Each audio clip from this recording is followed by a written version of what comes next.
I'm going to call the meeting to order, and I'm going to welcome everybody here and thank you all for those of you who are here for our AGM that chose to stay. I appreciate that.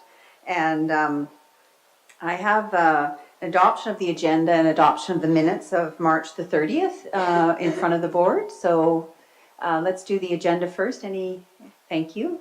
Okay, all in favor? Thank you all very much. And then we have the minutes of March 30th. And we have an adoption of the minutes of March 30th. Thank you, Larry and Janet. Thank you. And all in favor? Thank you. Okay, now this is where Kevin is supposed to be doing something. So I'm going to actually make a few opening remarks that I was going to do later, but I'll do them now just in the interest of time. And this is in regards to an announcement in regards to the Independent Mobility Commission that TransLink was very instrumental in launching in conjunction with the Mayor's Council. So I just want to tell you about an exciting initiative that TransLink and the Mayor's Council have recently taken on to tackle the problem of congestion on our roads. Earlier this month, TransLink and the Mayor's Council made an announcement to launch the Mobility Pricing Independent Commission, and we announced the chair and the vice chair who will be leading this independent commission's work. We already have a long established way of pricing transportation and usage in our region, from transit fares to fuel tax to vehicle insurance to tolls on some but not bridges, which is under review now. The problem is that our current system is uncoordinated in the pricing that actually makes congestion worse in some cases, and concerns about fairness regarding who pays and how much. The task of the Independent Commission will be to study, consult, and make recommendations on how to improve on our current system of mobility pricing in ways that will also address the pressing transportation challenges of reducing congestion, promoting fairness, and supporting investment in our transportation system. The chair of the commission is Alan Seckel. He is currently the Chief Executive Officer for the Doctors of BC, and as previously was a Deputy Minister and Head of Public Service in the provincial government. And his vice chair is Joy McPhail, who is an MLA in Victoria for 14 years and held a number of cabinet portfolios. Soon we will be announcing the rest of the members of the Independent Commission. They come from across the region with backgrounds in business, education, social service, labor, and industry. The Independent Commission will be supported by a staff secretariat led by an executive director, Daniel Firth, who has just relocated here from Stockholm to accept this position. He has experience in implementing congestion charging in both London and Stockholm and is looking forward to helping us find the Made in Vancouver solution that meets our region's needs. The Independent Commission will consider all ways we pay for travel in this region today and look at a variety of models to improve our current system. Everything from minor tweaks to a broad re-imaging. The Independent Commission has been charged with delivering recommendations by the spring of next year, a first step in a longer process of developing and implementing mobility pricing in our region. Key to the Commission's mandate is to have a robust dialogue with public and stakeholders. And I understand they're already laying the groundwork for engagement to start this fall. You can stay tuned by checking their website at mobilitypricing.ca. Promoting fairness and tackling congestion are both complex issues, and finding solutions definitely isn't going to be easy. But I encourage everyone to engage in this work with the Mobility Pricing Independent Commission and share your ideas so we can get our region moving. So on that note, you can see that my dear friend Kevin has joined us. So we're going to go back to Kevin. I finished those remarks, and now you're going to make some opening remarks, and then we're going to open it up to our public delegations, of which we have 5 registered to speak to us today. Thank you, Lorraine. And the purpose of my opening remarks is really to speak to our Handy Dart customers and operators. We had a tough day yesterday. In fact, Beth McKellar gave me a call in the afternoon to inform me of some of the problems going on in the system. We had a system failure yesterday with our reservation and dispatch system that's hosted by a company called Trapeze, which provides that system, but the servers of that system are hosted separately from TransLink. I believe for about 3 hours yesterday, Louise, correct? The system essentially was down, and there was no communication between the system and the mobile data terminals on the Handy Dart vehicles. And for those customers who got caught up in it, I think they probably had a really, really horrible afternoon in waiting for vans that didn't show up. Or didn't show up for a very long period of time. So very long waits, I'm sure missed trips for folks. It was deeply impactful, and we apologize for that. It's something I've had direct communications with Louise Hardy, who, as you know, manages the system here from CNBC, and with Hayden Atchison, and with our CIO, our Chief Information Officer. It's something that we've got to get to the bottom of. Frankly, in my previous jobs, which were also trapeze systems, I never experienced an outage like this that was so impactful to the system. So I've instructed our CIO, Kurt Prager, to work very closely with CNBC and our vendor, Trapeze, to ensure that we've got necessary redundancies, whether it's system servers or otherwise, to make sure when there are interruptions in that particularly decisive system, that it does not result in a failure in the field. So for that, we apologize. We've put out an apology to our customers throughout a variety of different channels. We feel very strongly that we owe our riders an apology. We've got it through our Buzzer blog, Facebook, Twitter, and it's on the IVR, the interactive voice response system at Handy Dart as well. So I just want to publicly state it was a really bad afternoon for our Handy Dart customers. I know our field operations staff scrambled as best as they could to try to make up the difference, but they were frankly paralyzed by a system that was crashed. So we're going to look at that very, very closely, and as I said, I've directed our CIO to get to the bottom of this as quickly as possible and ensure that we do not have that kind of failure in the future. So I just wanted to say that to all of you. I know you've come to speak on other Handy Dart issues, and Beth, thank you for giving me the call yesterday as well. Thank you, Kevin. So we have, as I mentioned, 5 presenters, and the order that I'm going to call people up is Alf Madsen first, Albert Millennia second, Elizabeth McKellar third, Pastor Norman Oldman fourth, and Tyler Felbell will be fifth. Okay, so can I invite Alf Madsen up to speak to us first? Thank you.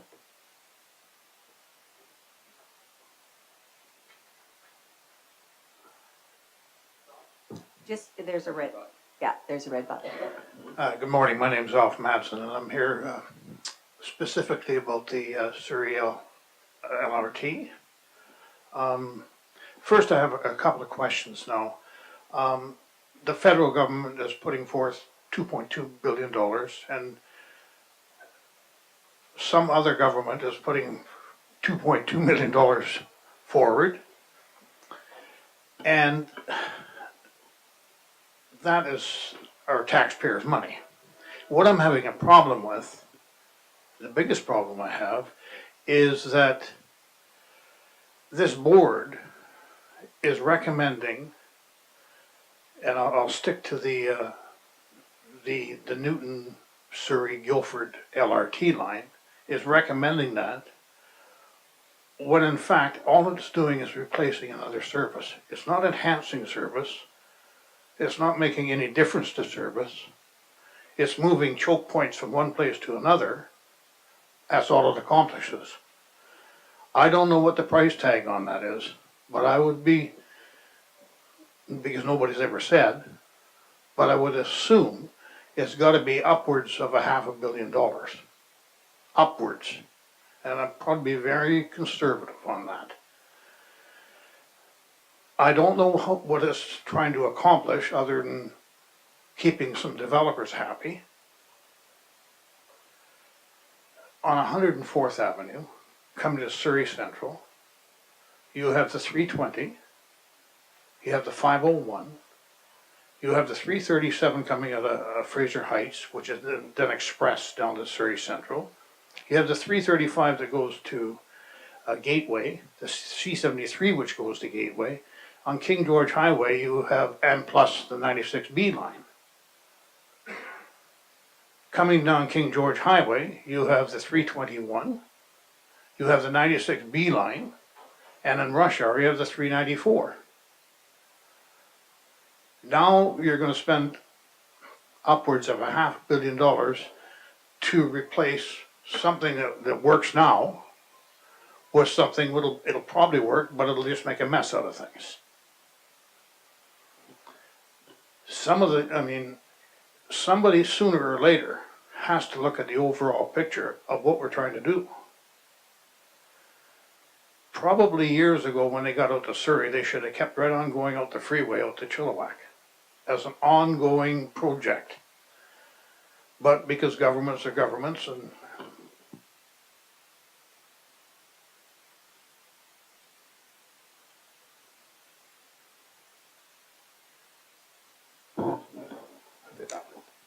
okay.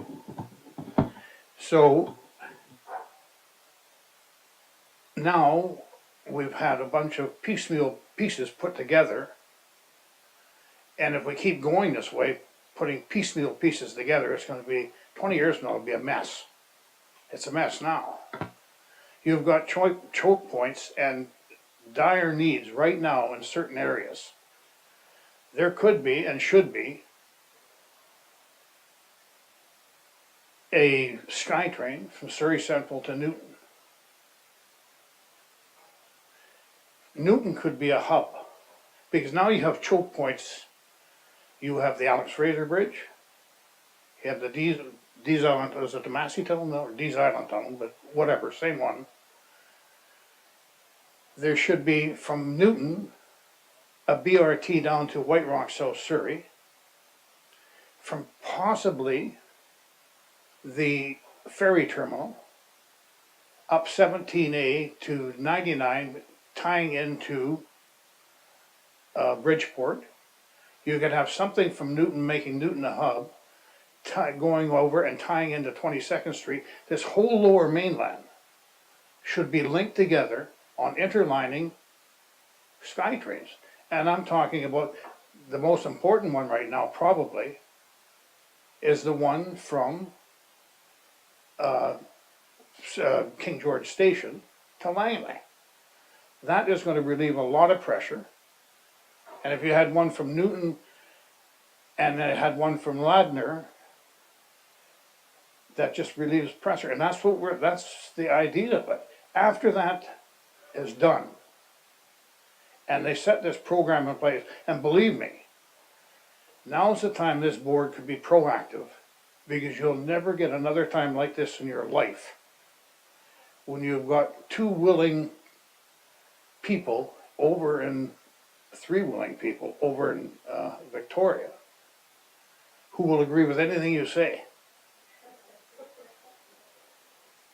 So if you went to them and said, we have a proposal for the lower mainland to link it with, and don't forget the North Shore, because they should be included in that. They got choke points coming from there. And say, this is what they forget the 10-year plan, the 5-year plan. This is the ongoing program. We'll have to sit down and figure out what are the priorities right off the bat. The NDP and the Green, transportation is the #1 priority with them anyways. Christy Clark, anything is a priority with her right now. She'll agree to anything. So if you could go over right now, within the next couple of days, sit them down at the table, get it in writing, and then the Mayor's Council can do what they should be doing. Sitting down with TransLink in the future as they're developing neighborhoods that are transit ready. So when you build a neighborhood, the developers have to realize certain portions have to be, and then you set all your links to your SkyTrains just to relieve some pressure. And the cost savings over the environment, over the roads, over road rage, that's just, you can't count them on. So that's what I think should be done. And am I in favor? I don't think many people in Surrey are in favor of the LRT from Surrey to Guilford, or Newton to Guilford. I mean, Surrey Council seems to think so. I mean, I saw one poll, it was unofficial poll in the paper, and I think it was something around 87% opposed to the LRT, who would rather have the SkyTrain. But then all you'll ever get is this unofficial poll. But and I've been to I don't know how many consultation meetings. And the consultation meeting I understood was something that you could go up, and there would be members there who could answer questions, and they would have a, this is our proposal on LRT, and this is the proposal on SkyTrain. I would like you as a citizen, sir, to sit down and say, all right, I like this one, or I don't like this one. All these consultation meetings have been, and I've been to 3 of them, and I refuse to go to any more, is a bunch of people from Surrey with green jackets, running, sweaters running around, and name tags, outnumbering the people there, and coming away and say, oh, we had a really good meeting. So I've been in this game too long to understand. And then I guess, just to wrap up, one of the things that I don't usually get worked up this way, but just looking at the table here, I've probably been paying taxes in this country longer than anybody at this table. And I'm one of these few people, I think, that have never begrudged paying taxes, ever. Because that's what I pay taxes for services, for whatever. It's just when I see something that in my mind I am absolutely sure is a waste of money, and taking my tax dollars for that, I really get upset. Thank you. Thank you very much. Kevin, do you have some comments? First, I appreciate that you've participated in the public sessions, because all voices need to be heard, and we are in a round of public participation, public outreach right now. Yesterday there was one of the open houses at City Hall, I believe, yesterday afternoon, and there's another one coming up next week. I guess all I would say is that the plan has been studied and studied and studied, and so many different options were put forward a few years ago on different ways to bring transit, rapid transit, all the way from BRT to SkyTrain under various different alignments in Surrey. The region south of the Fraser River, Surrey, Langley, elsewhere are really, really keen to get more rail and get the investments that part of the region deserves after years and years of rail investment on this side of the river.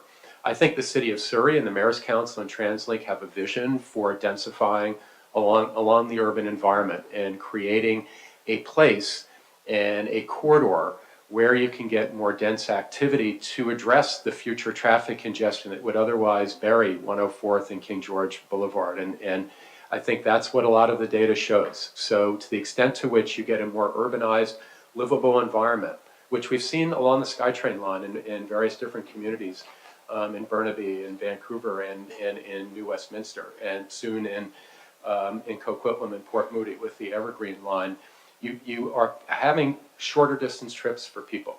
You start creating an environment where more activity happens in the urban core and urban center in Surrey, and they don't necessarily even need to go to Vancouver to jobs. I think that's much of the vision that Surrey has. So this is beyond simply moving people from point A to point A. It's very much about a long-range urban development vision and future that the city has and TransLink embraces, frankly. So again, I appreciate your comments. I'm sure Mayor Hepner appreciates your comments as well. But these alignments have been studied, and I think we have to think about that larger picture on urban development. Okay, my understanding is that a number of years ago, the preferred one was the SkyTrain and BRT. That was the #1 choice. However, in a few years, it's going to be a two-way street, because businesses and stuff are going to start moving out. So you have to address the whole issue. And by having a mix of different technologies does not work. Can't work. So I'm going to have to thank you very Thank much you. now. Linda, did you want to say something? Well, I will speak briefly. It's not going to be a he said, she said conversation, because we've gone over this time and time again, and from Surrey's perspective, it's certainly more than moving people from point A to point B, which you could do if you We're simply in the business of timing.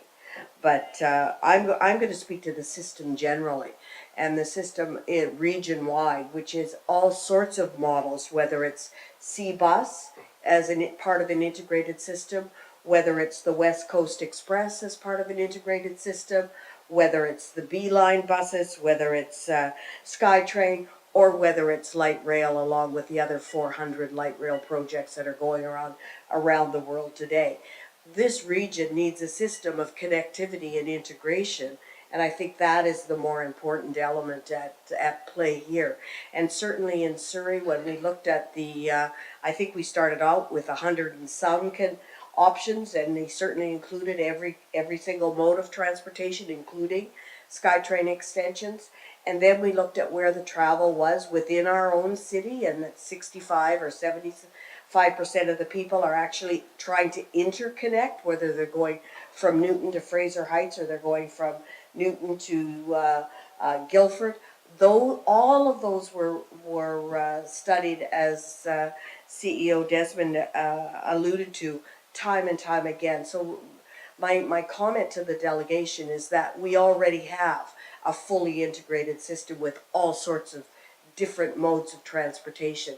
And in this particular case, we stand by the LRT being the one that connects the most people in Surrey and has, at the least expense to the taxpayer, the opportunity for expansion down into South Surrey, over in better into Cloverdale, down to Grandview. And so those are my comments. Thank you, Madam Chair. Thank you, Linda. I'd like to invite Albert Millennius up now.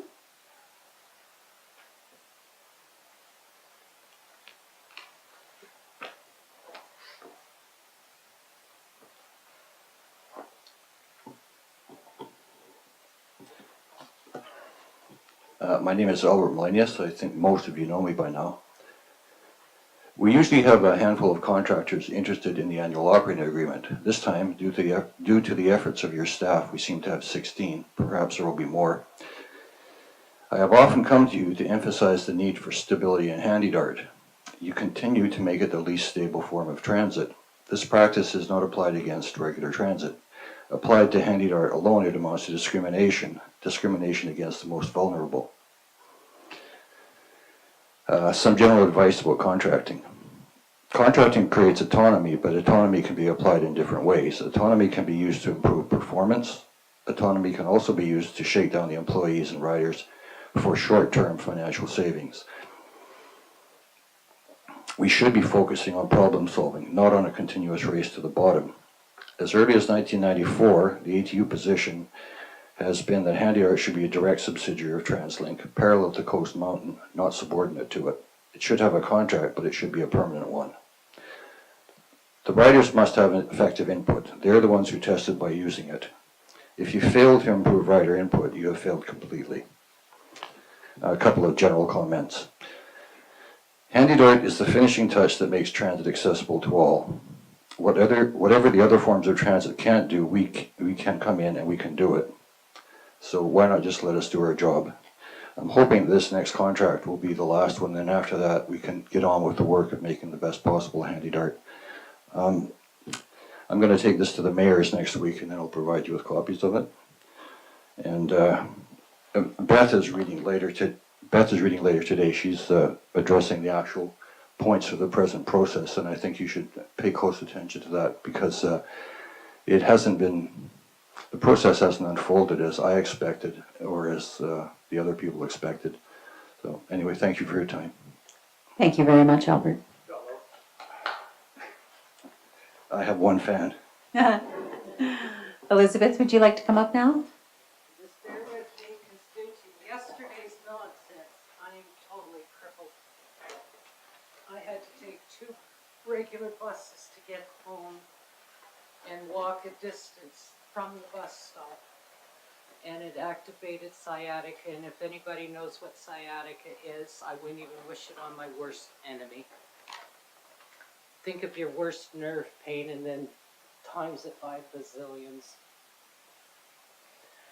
But that isn't what I came to talk about today.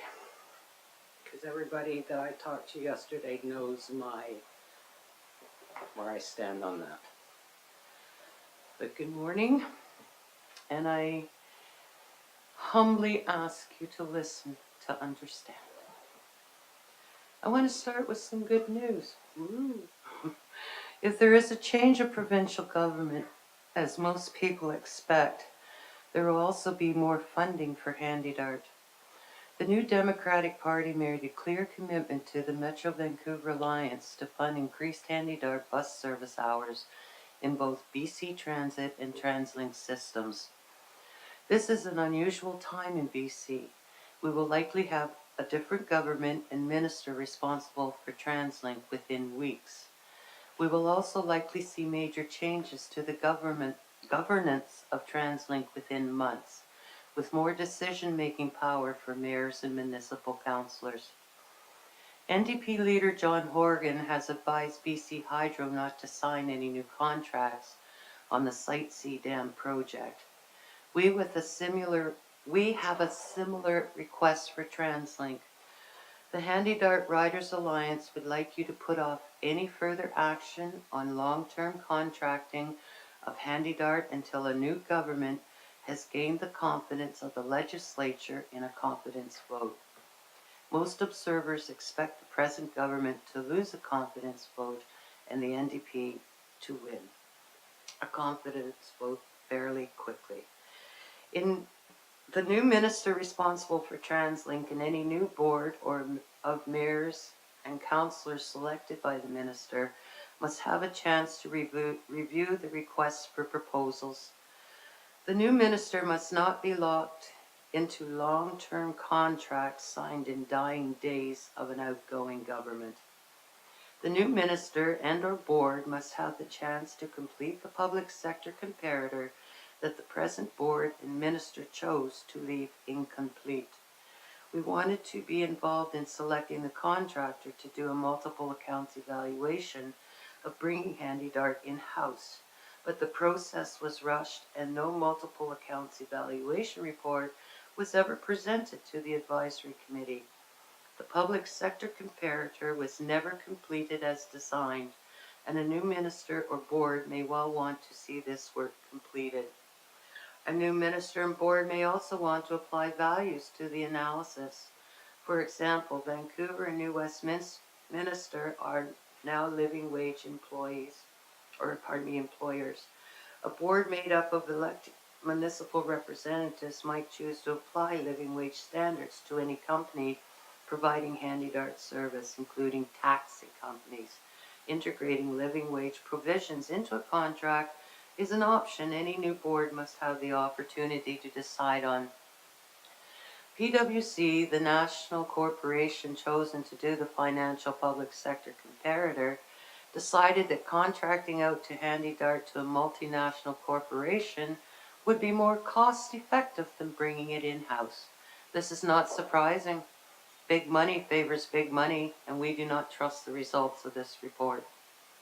However, PwC was very clear that the supposed cost savings of contracting to a multinational was not intended to be the sole deciding factor.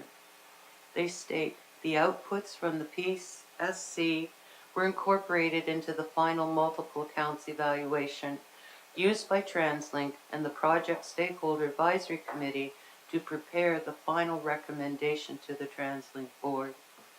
We want to be involved in developing a real multiples account evaluation report on bringing Handy Dart in-house, including safety and quality of service. The new minister and any new board must be given the chance to consider our request and make their own decision. This will take time. Please do the responsible thing and put the request for proposals for contracting out Handy Dart on hold until a government with the confidence of the legislature can give clear direction. We would also like to ask TransLink staff to understand that the Handy Dart Riders Alliance work at the federal, provincial, and municipal policy level sometimes has to take priority over working with TransLink on more immediate issues. We want to work with you, but our time and resources are limited. And within the past 2 years, We have reached out to the clientele and their folks that are their caregivers, their families, and just friends of Handy Dart users. And we have collected over 4,700 signatures that are very, very upset at how things have been handled and continue to be handled. When I got home yesterday, I was just so grateful to get home. I had 10 calls waiting and I had really no answers for them. And apparently the system wasn't hacked into, but if you really think about it, if it was under one umbrella, do you think all this nonsense would continue to happen? Don't know, because you won't give it consideration. But I do want to reiterate that you please hold off on making any decisions until we have a proper whoever we know is going to run the province and have some stability, because it's the right thing to do. Thank you. Thank you very much, Beth. Elizabeth. Beth is fine. Beth is good? Okay.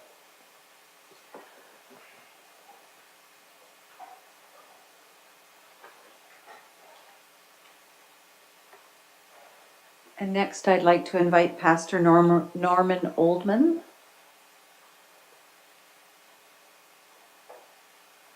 Okay. Oh, he's coming? Oh, okay, I can't see. Okay.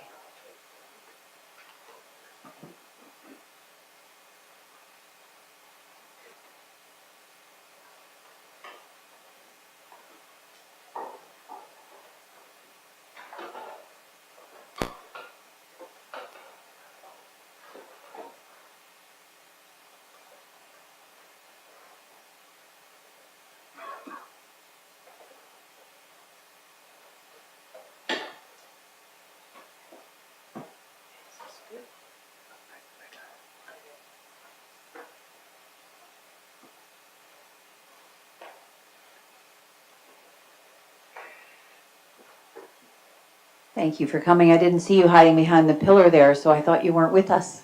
Oh, yeah. Anyway, welcome. It's a pleasure to be here. Is this on? Yes, Hi. it is. Well, first of all, I'm a little surprised and I'm a little shocked at TransLink in the situation. They came up and are going to raise the fare on July 1st. It's Canada's 150th birthday. It would have been nice to wait it a week, you know? And it would also have been nice to give free service. And there are other municipalities that are giving free bus service, transit, and using the food bank to take in supplies. So there's still time if you'd like to look at it, because I think that would be a really brilliant idea to move it a week later.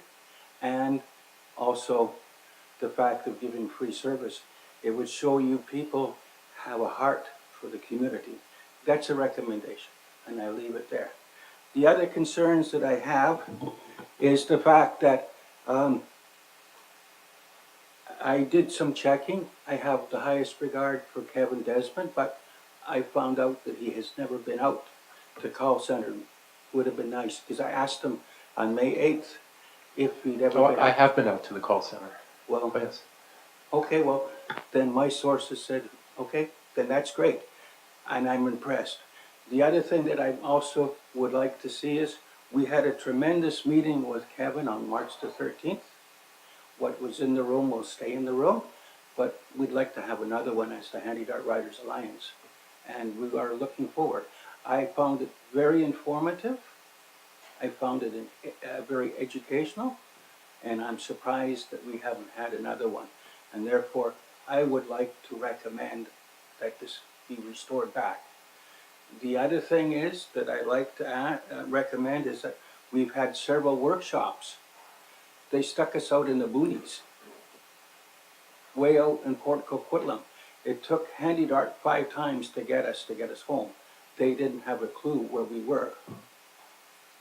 And I brought up at the meeting that I'm really concerned on, and with the issue yesterday, is I had 2 drivers tell me 3 years. I had a few drivers tell me now 10 years that there will be no Handy Dart drivers. They will become attendants because it's going to be like the SkyTrain. They're going to be computer run. Can you imagine what would have happened for 3 hours yesterday if all the handy darts, and there's 300 handy darts, had been frozen for 3 hours and couldn't have gone anywhere? And I'm really concerned. We've raised the issue. They said, well, we'll look into it. As far as we're concerned, it's not going to happen. But that is a serious concern because the SkyTrain has its breakdowns. We know that. How about, with 300 handy darts all over the lower mainland being broken down, being stuck in one place, would not be able to function. The thing is this, the other thing is, I really want to see handy dart improved. I recommended the last time that we could make this service the best service, that others would be coming to ask us. Now, the other intriguing thing is that I found amusing. Last week I did a booking to come here by handy dart. The party said to me, why on earth are you going to TransLink for? And I gasped and I said, well, I tell you why I'm going. I'm going there because I want to encourage them to improve handy dart and entice them and inspire them to do something really good. But my gut reaction is, what on earth are you asking for? I've had 5 or 6 people tell me I need to buy a cell phone. Get a cell phone. You can call us. I have access to phones. But the thing is this, I want to see the #1 service. This could be the best service. And you guys could do it. The thing is this, why hasn't it happened? We've gone around the mountain. We've been around the mountain. I've been here except for one meeting. March 30th, 16, I was sick. I didn't make it. And we still keep going around. The thing is this, I would like to see you guys take us seriously. I don't think you really are wanting to take us seriously. And I want to encourage you to do it because you're dealing with a lot of people that need the service, and I appreciate the service. I respect it, but I want to see it improved. I want to see it #1 quality. Right now, I think it's about 50 to 75%. I'd like to see it up to 120%. And so, like I say, what are you guys really going to do to improve it instead of going around? And I really want to encourage you. I could come up with other things, but clobbering is not going to solve the problem. I'd like us to have another meeting with the Handy Dart Riders Alliance, and we had a good meeting. Let's restore it, and I want to know when it's going to happen. And I'm going to leave it at that because I want to keep it short. Kevin, what would you say to that?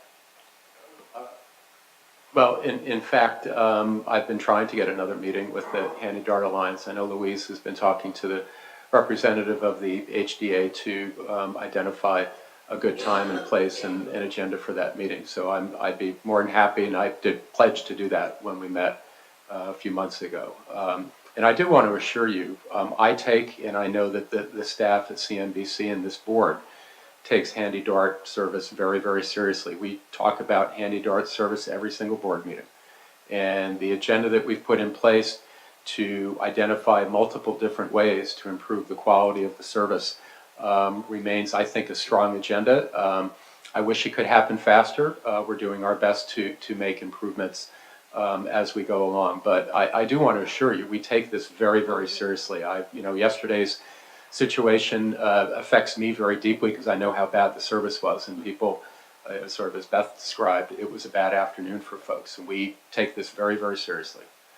There's one other thing that I would like to comment on, and then I'm going to take off, is that on May 13th, I had a handy dart to go over to Metrotown, and then my return was 10:30 to 11. I'm waiting at 11. They said, oh, well, we're sending you a cab. I get to this cab, and the guy says, puts me in, and he says, oh, I'm not taking you out. Then I finally got a gentleman to take me home at 11:30 because I had an urgent problem. My wife was very concerned. She phoned Handy Dart. She was about to come over out. And then on Monday, I get the tops calling me over this all apologetic. And then the one party says, oh, well, we only have one staff person on in customer service on Saturdays. I says, well, I left a message. Nobody got back to me. Well, somebody else could have handled it. Then I get another party all apologetic. The third party tells me, Oh, well, you know, customer service only operates Monday to Friday. I says, wait a minute, it's a 7-day service. How come it doesn't operate on Sunday? How come they don't have it going, you know? And these things are important because people need to have it, you know? And the other concerns that I've heard that you guys really need to deal with, a lot of people are afraid to make complaints. Is because they're afraid that if they complain, they will lose their trips. And this is a serious issue. And I mean, there are some seniors that I won't call because I won't get my bookings. I said, that's not true. They can't do that to you. So therefore, I'd like to see that encouraged, those things change. I would just, I mean, first of all, any of our customers, and I'll say this very publicly, should never be afraid of complaining or making comments about the service. So here and now, you should know that. One of the primary recommendations from the advisory committee is for CNBC and TransLink to take the customer service elements in-house, and we're in the process of identifying when and how to do that. That will be no later than the beginning of next year, if not a little bit earlier than that. Thank you very much. It's been a pleasure. Hey. This is against protocol and all, but you all remember it is our service. Yes, our service. Sorry about that. Your service is ours. Keep that in mind. Thank you. Can I ask Tyler Felbell to come forward?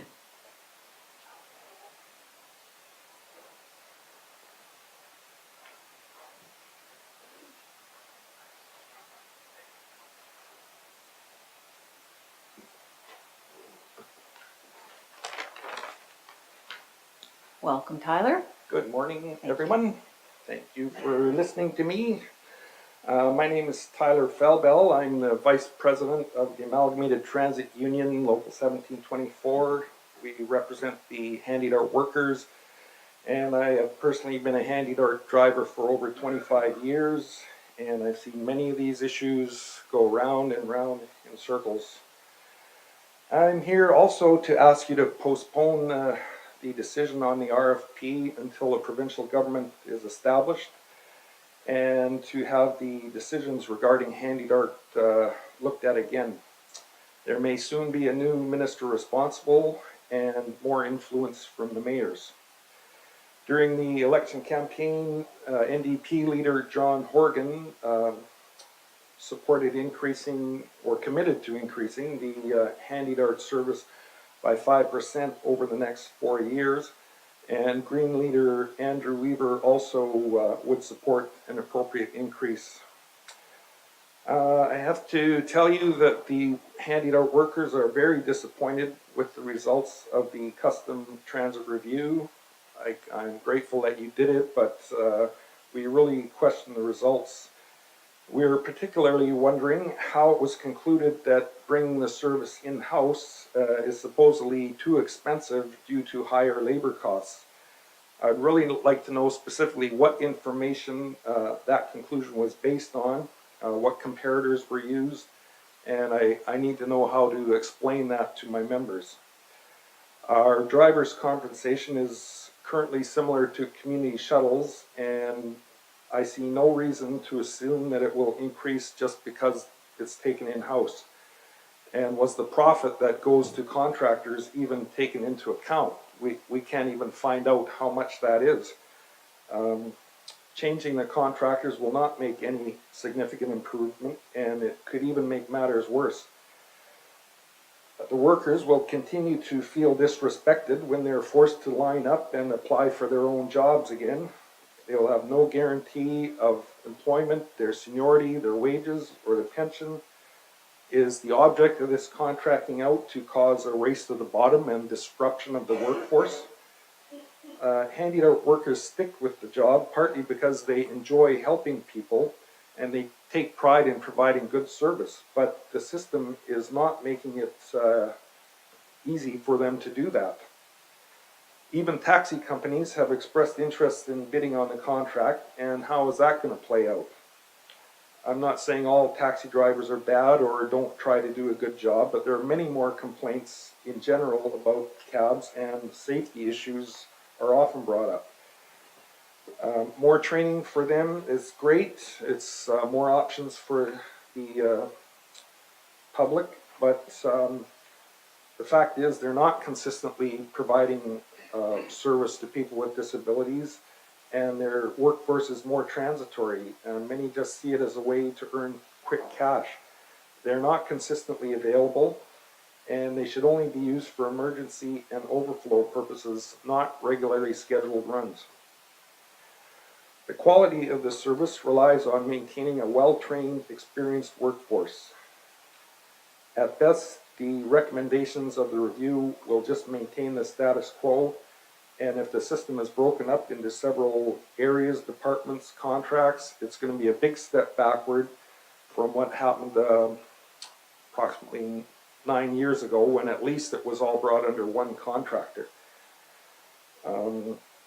So please wait until the provincial government is in place and can take a second look at this.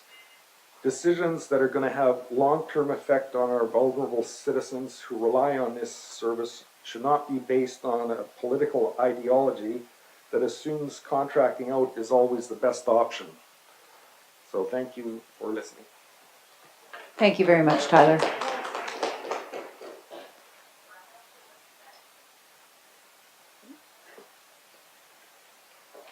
Okay, well, that ends the public delegation component of our meeting. And we're going to move into the rest of our business meeting now. And unless any of the board members are feeling like they need a break for a moment. Okay, so we'll continue on then. So the first order of business, actually, before we move to the reports, is we have a consent agenda in front of us in regards to the public delegation responses from the last meeting. And can I have a motion to approve that? Thank you, Murray. Seconded by Larry, and all in favor? Thank you.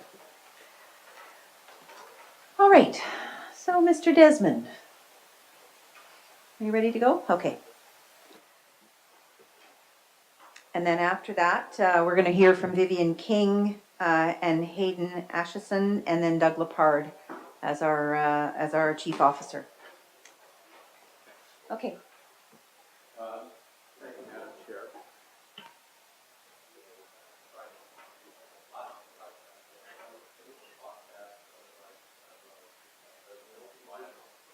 Sorry, I have a few items that I'd like to report on to the board. First, I want to talk about ridership and fare revenue. Through May of this year, average daily ridership on the system is up 6.2%. Average daily ridership in May was 1.26 million riders a day, and as you heard in the AGM portion, combined with our 4.5% ridership increase last year, we're seeing really, really strong results. And I want to point out as well, in a quick scan of ridership on transit systems in urban areas throughout North America, that would place us far ahead of virtually every urban area in the United States and Canada. So I think what's going on here with the combination of the strong economy and I think some of the improvements in the system in these last months are certainly helping to drive that outcome. And importantly, the ridership is growing at a pace faster than employment and population growth. And that's really the key, because that really gets to TransLink's long-range plan to get about 50% of all trips out of single-occupant vehicles. So that's an indicator that we're moving in the right direction. Not, of course, to say we'd be passive. We have a lot of investing to do, and that's the purpose of the 10-year plan and beyond. But that 6.2% ridership growth is really notable going forward. Some of the highlights, I think we're really excited with the response in the Northeast sector. Much of the ridership growth on the Expo Millennium lines is because of the Evergreen extension, but moreover, we're seeing very nice response on the bus side. As you know, on December 19th, we also restructured the bus network to focus on serving the Evergreen extension to a large degree. And some of the bus routes that have been changed are seeing 15% or greater ridership response in just these short months. Stay tuned next month. Jeff Cross's group will be putting out their annual transit service performance review, which will be chock full of information. So we'll be coming back to this body and the Mayor's Council with a lot more information. But suffice to say, ridership is growing on all modes except West Coast Express. Ridership on West Coast Express is down a little bit. I think we need to understand the dynamics with the opening of the Evergreen line, the extent to which folks are smartly moving between West Coast Express and Evergreen to the extent that that provides good travel options. Now, in addition to that 6.2% ridership growth, we're seeing a corresponding and larger fare revenue increase. So also year-to-date through May, fare box revenue is up 9.8% compared to last year, and that is 3.9% over budget. So now I would say that that is still taking, on the year-to-year, year-over-year, May to May last year, this is still incorporating the effect of the gate closure. So we're still seeing that background effect with that 9.8% growth. But I think as we begin to further learn about the impact of Compass with the just gargantuan amount of data that Compass can supply, I believe there are other factors at play in terms of how people are interacting with the system, whether they're using stored value cards, their monthly passes, just using their tickets and having the correct fare for the zone system. These are all the pieces that sort of add up to that very strong revenue response. And I will remind the board and listeners that the strong revenue growth as a result of the Compass program last year was one of the reasons we were able to put service out on the road immediately this year. And in fact, much of our service improvement is happening before the fare increase on July 1st and before the property tax effect takes effect. So we got ahead through what I like to call a Compass dividend, and we're still seeing that play out. So very strong on the ridership front, and we'll continue to report on that. As I mentioned in my AGM remarks, we have additional bus service teed up next Monday, June 26th. 24,000 hours additional service will be implemented, the second of three phases of the 2017 service improvements. Notably, some of those hours are in the Tri-Cities area. They're kind of the follow-up from the December 19th service change. We heard and we listened to our customers in that region where we needed to improve and tweak some of the changes that our planners made their best guess, but naturally when you make a major restructure, you need to make some shifts. So we've got some additional service and improvements in the Tri-City area. Also notable are night bus improvements taking effect on Monday. And I will mention, just to get a heads up, in September is actually the largest of this year's bus service increases. 105,000 hours will be going out in September. Of course, much more we'll be talking of that in the public. I believe the service improvements actually before the board meeting in September. But in addition to providing more service on overcrowded routes, you heard some of that from speakers at the AGM, it's also the 3 new service areas will get service in September. That were identified in the 10-year plan: Silver Valley and Maple Ridge, East Clayton and Surrey, and Morgan Creek in South Surrey. So we're very excited to put new service out. And I would say I'll close on this topic, that by September, 45% of all of the Phase 1 bus service improvements will have been implemented. So we very much were able to get out a significant portion of the 3-year plan in this year to respond to what we know are the key ridership needs of our customer, and I think we will continue to see, I would predict, strong ridership results. Next item, I just want to remind the board and the general public, we are in the midst of our second round of public consultation on our 2 rapid transit projects. Got started first in Surrey with open houses on June 17th, 22nd, and one more on the 29th, as well as 2 stakeholder meetings on June 13th and 15th. We've also had an online campaign as well to get public feedback online. On the Broadway Millennium Line extension, the public open houses are just getting underway. We had stakeholder workshops June 21st and June 22nd, and open houses tomorrow, Saturday, June 27th and 28th. So early reports I've received, at least for the Surrey program, is that we've had pretty good response in people showing up to these open houses, and we of course encourage the general public in Surrey and Vancouver and elsewhere to get involved. Your voices need to be heard.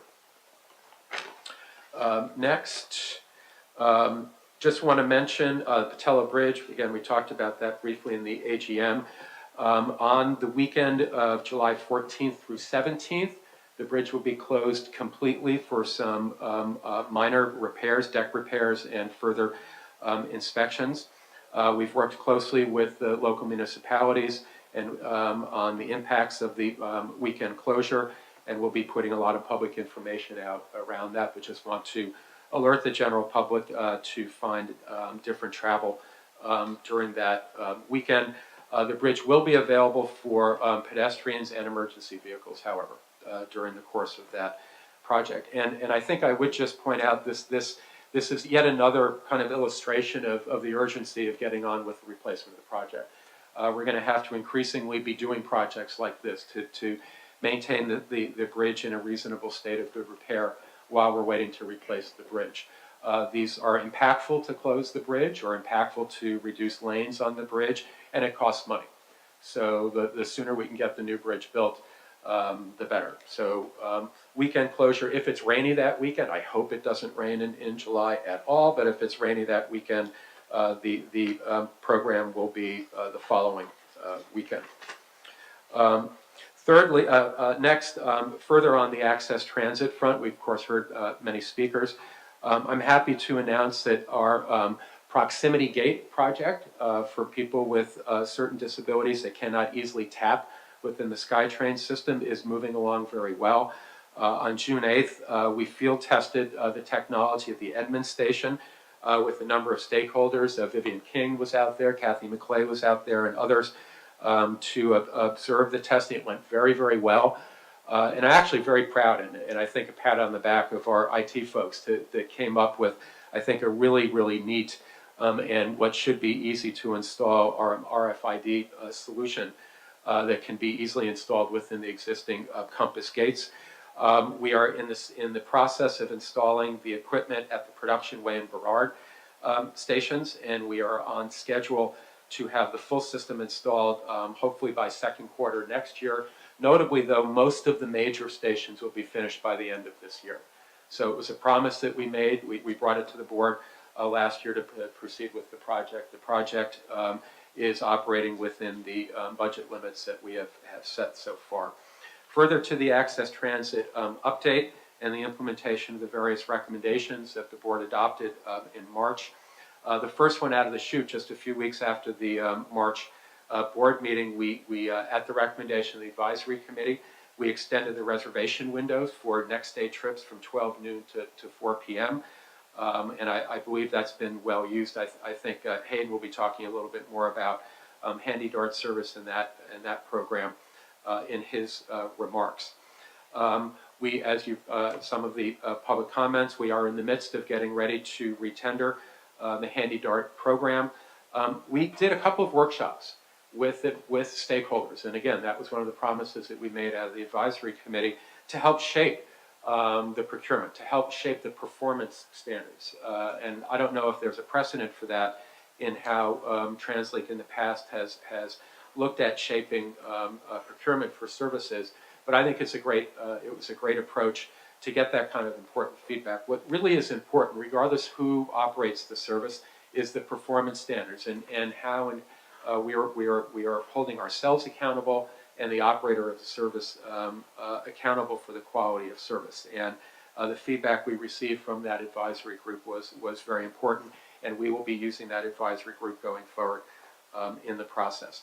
We will also be, as we promised, from the Access Advisory Board, we will be engaging an additional or new stakeholder review committee probably in the early fall of this year to start talking about the eligibility process and travel training. We are hoping actually to institute a travel training program as early as next year, so that will probably come up in the budget process. But as we promised in the advisory committee, we need to spend a lot of time on the eligibility process. So that'll be our next touch point with stakeholders. And then last item, we do have a 150th birthday coming up on July 1st. And I think we showed this to the board before. This is our Compass commemorative card. It went on sale yesterday. And there are 20,000, Kathy, there were 20,000 of these, correct? So we sold almost 10,000 of them yesterday in one day.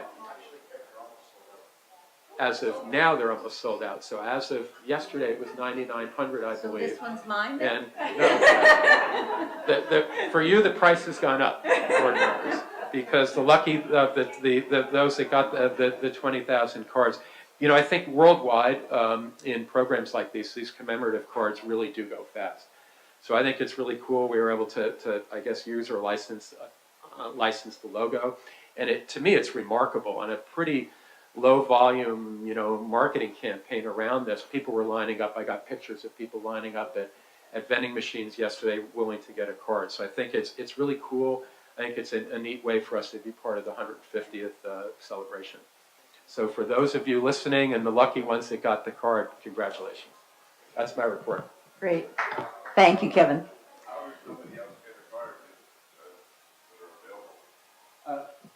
It was a limited time. We only printed 20,000 just as a commemorative card. They were available at vending machines throughout the region going forward. So it was quite intentionally meant as limited number.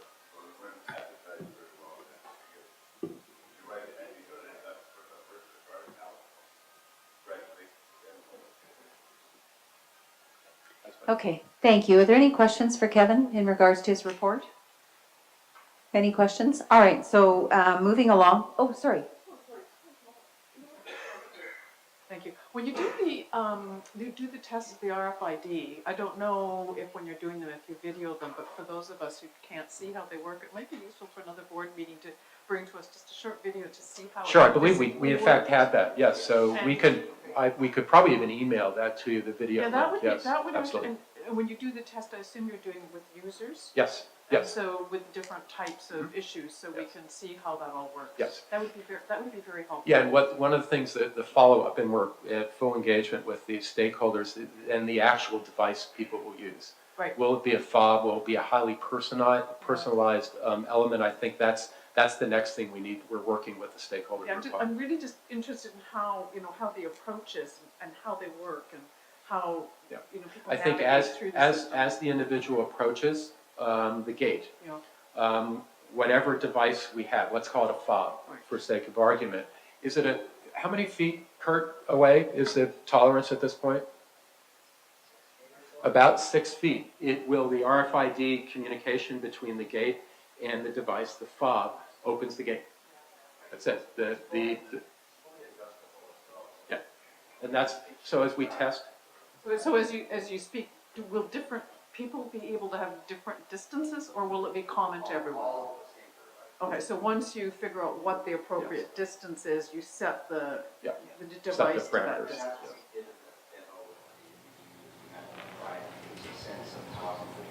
How far away we should have that so that they don't have to stop. And I'm also assuming that you're looking at it for mobility, so some people are in wheelchairs, some people walk, so there's different ways of moving through the gate on a time basis. So on the numbers over there, I actually saw a number of customers with varying degrees of mobility requirements. And as they were trying it out, we had people in wheelchairs and those motorised with manual chairs. And so what they were doing was, once they realised they could open at a certain degree, they were more inclined to wonder where they were going to put their so they were sure that the process was working, and we need to fine tune, obviously, with the time to design that, doing that. But the confidence that you could around that trial, rather than least attended, was actually very good. And I spoke to some of the participants, and they were very sort of encouraged and confident to work with the work that people have done. So it's about fine tuning now. I think you've been able to show it works, but it's about those distances and whether it's a fob or it's a card. Some are keeping in their pocket because they want it in their pocket, others want it in their pocket. So they spend a lot of time changing around where they have their device to let them in.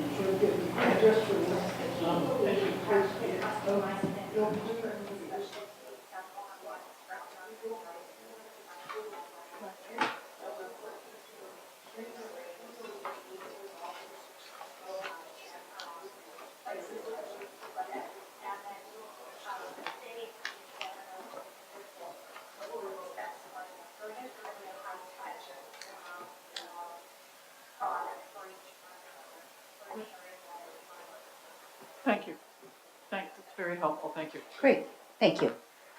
All right, well, then we'll move on to Vivian, who was just speaking to us a moment ago. She's going to come up and speak to us more officially now. Good morning, Board. Thank you, Vivian. I was just reflecting, it was about 15 months ago that I sat here for the first time and talked about the 4 key areas that I was going to concentrate on. And they were, it's customer, safety, state of good repair, and performance reporting. So I'm very pleased to say we have kept our focus. I have a wonderful team that helps us deliver the daily services to rail on behalf of, TransLink with the integrated tasks that we have. And so today I want to talk to you a little bit about our performance, and I'm told that I can drive it myself this time. There we go. Great. Okay, so you'll notice from our targets up there that there are some that are red, which doesn't make me very happy. However, in saying that, this was Q1, and the reasons behind some of those performance effects really were a combination of some failures within the mechanics of West Coast Express, which we've been working with Pacific. Is it Canadian Pacific? I've got a minute. Thank you, Canadian Pacific. And so we've worked very closely with them, and I'm pleased to say that Q2 is reporting so much better. But also what we had was an unprecedented winter condition, so they keep telling me. So they say, no, Vivian, that was the worst winter we've had for a very long time. So I'm going to check that out this year. But in saying that, our customers are asked about their impressions of our service. And of course, they're going to remember the delays or the issues that were around the system. So we have had an impact on our customer satisfaction. I have looked into those figures for Q2 and they are improving. So I'm pleased to say that we are, sort of back to, providing that service that they expect. And we've learned from the situation with the weather, and we've got groups together that are looking at what we could do better. But when I reported that last board meeting, the winter planning was there, it was effective, and we've learned a little more and we've tightened our plans for when that happens again. So, but we will delay customers when it comes to that type of weather occasionally, and so our role is to make sure that we understand that and we don't allow anything of our service to slip. So all in all, Q1 was, reasonably good, with some understanding of why those figures were affected. So the customer. We, have many customers a day, and, I often talk about the uneventful experience. So people can just turn up, they know their service will be there, they get onto it, and they get to where they're going in the time that they expect. So uneventful is not necessarily a bad thing. It means that we're delivering what people expect. But we can always improve. I think there are things that we can learn, and we have a wealth of knowledge on the front line. We have, SkyTrain attendants that are out there every single day. We have them seeing experiences, things that I may not see, even though I catch the service every single day. And various modes. I keep saying to Hayden how much I love his sea bus.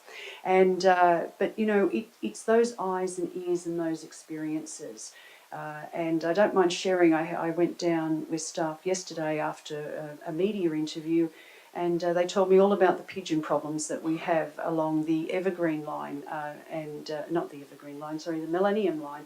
And I'll certainly be looking into that because it's something that they say it is affecting our customers, and that's the first time I've actually heard that. And it's because I got to the front line and I talked to people that it's something you don't realise. And so I've got some good examples, and I'm going to take that back. But saying that, we're actually having some focus groups. So we're inviting our staff in, we're talking to them, and I have been using, to keep realistic, if I gave you $10,000, what problem would you solve? And then I say, I'm not giving you everyone $10,000, okay, so please. But it's to give that realism about what can we do, what can we affect, and how do we make it better for our customers based on the learning of the people that deal with it every day. So we're gathering that, we're doing it with what we call duty managers, our supervisors, and our frontline staff, and we're in the process of pulling that all together. And there are some very, good lessons learned, and there's also some really great initiatives. And as I said in the annual general meeting, toilets were raised about customers asking. And so we're about solutioning, and the identification of an app and being able to tell people where they might be able to find them is part of our customer service as well. We may not be able to give the toilets, onto the system yet, but we can at least help our customers find them. So that's something that we're doing right across our organisation. The other thing that we're doing is we use the word one customer. And so, integrated transport is all about a customer coming along, and it doesn't matter what mode they use, they should always just see it as one single service. And so, Hayden, myself, and others work very closely to look at what we do as an integrated thing. So one of the things that Rail have done, have looked across the organisation and said, we have many people that are involved in the customer experience area. And so what I've done is pulled together those people and created one single area under a director. And that director, I've changed their name from Director of Customer Service to Director of Customer Experience, because it's all about the experience that the customer has. And that varies, as I said, non-eventful. That means we're providing a service that we really should. And there are other times, though, where we have customers that need a different experience. And we've heard many an experience this morning from HandyDart. So again, it's about that experience and the levels that we're trying to aim for. So that department is fairly new. People are just getting to know each other now. They've worked in other areas. So I hope to report a little more on some of the initiatives that we start to look at there. So we're going to give Sajida some time to settle in. But she certainly has a great list of things, as our business plan defines, to be able to help us deliver. Again, for our customer, we've been working across the network in improving our infrastructure, and there's been many a project that has been implemented. One of the ones is that at Metro Town Station, we're in the process of upgrading that, and I'm very pleased to say that we've now got 2 of the new elevators opened, which makes this area accessible to our customers. We also have some great staff in our group, and we often don't sing their praises enough. And so we had 2 of our staff actually perform life-saving measures on a passenger, and I'm pleased to say that passenger is now, doing well. And this is something that we hear a lot of, and so I'm going to be bringing that more and more to the board's attention. And then that last area of state of good repair, this is something that has to be looked at not just in days, but in months, years, and into larger plans of 10 years maintenance. So we continue to focus on that. I'm pleased to say that we have delivered phase 1 of our 7,000 rail pad replacement. This is something that we reported we were doing last year, so that's now complete. And we're moving on to the second phase of this part of the state of good repair work, and we're going to be putting in 5,000 linear metres of running rail. So our customers are seeing that we're running single tracking at night. Even our CEO is not away from that. He has to wait for his service when we're replacing the rail. But we are working very closely with our communications groups here at TransLink, our staff, informing them of what we're doing and what we're planning to run each week so that they can inform our customers. And that is the biggest thing, coming back to that customer experience. We want our customers to understand that we are looking after their system, that we are making sure that we're maintaining it appropriate and keeping it safe so that we can keep it running. We also moving into turnout replacement projects. I'm pleased to say that we've done 2 full turnout replacements. Those of the engineers in the room will understand how complex this type of work is.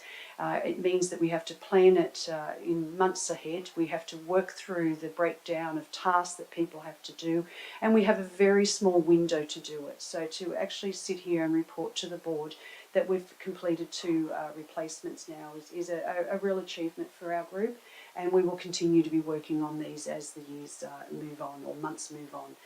We have station painting across the system it's like your own house. You need to keep it painted in good condition to protect the actual pieces of equipment that are there. And also rail grinding. I've been quoted as saying, metal on metal will make noise. Our objective is to minimise that noise as best we can for our customers and our neighbours. And this is a true quote, so I'm very pleased to share it with the board that we live on East 14th between Commercial and Victoria Drive, and we've noticed that the train and track noise has decreased substantially, and they thank us for that. We work very closely with our neighbours. We have met with a number of community groups that have raised the issue of noise around our network, not just from a rail perspective, but from the announcements that we make. And we're trying to balance that. We have to make announcements so that people understand what we're doing. They have to be loud enough and frequent enough to inform, but at the same time, we don't want to be keeping our neighbours awake at 3 a.m. in the morning. So we're trying to balance that, and what we've found with our teams is when they go out and they explain what we're doing, why we're doing it, people are much more understanding, but also they're raising areas and suggestions of what we might be able to focus on, and that's helping us sort of balance that as well. So that's really my report, and happy to answer any questions. Thank you, Vivian. Larry. Thanks, Vivian. Could you just report back on a commentary we had a few months ago at one of our previous meetings about the noise and the rails at South East False Creek in the downtown? I understand that something has been done on that. Could you just tell us, bring us up to date on that? My understanding is there's 3 levels of work that have been done there. Obviously, one is communicating with the tenants there and the communities. So my VP of Operations, Richard Sykes, has been out there a number of times with a couple of members of his team. And I know that he's been working very closely with Seni, who is in charge of the engineering here, to look at the programs that we have. We also have some grinding that we have done along the rail, and I've been told that they have noticed a difference. But one of the things that we do have in that area is it's one of the tightest curves on our network, and we need to get into there and see what we can do when it comes to the crossover. One of the local engineers have said we should cut it out and move it a few feet, which would make a difference. However, that is not feasible. It changes the whole design of that alignment, and it's not something that we can do. So we are working very closely with the community. We are grinding, and we are working on a program for the crossover there, where there is some, I'll call it a bumping noise, and it will be consistent. So I know that Richard is working with that on his team to see what we can actually do before replacement of that item. And related to that, this might be over to this side. Are we liaising with the planning that's being done to create a new neighborhood there for 10,000 more people? I know there was some question about the existing alignment, noise, potentials for moving things around. There's going to be a great new huge park there. Have you been in liaison on that? Yeah, recently we've been involved with the city process on the whole False Creek Flats as far as what the long-term transportation impacts are both on transit, on rail, then maybe the road network and truck movements, so we've been making quite a few discussions with them. Great, thank you both. Thank you very much, Larry. Anne. Thank you for that super report. Very welcome. A few of the directors spent some time earlier this year with disabled users of the regular system and talked to them about their experience on your system.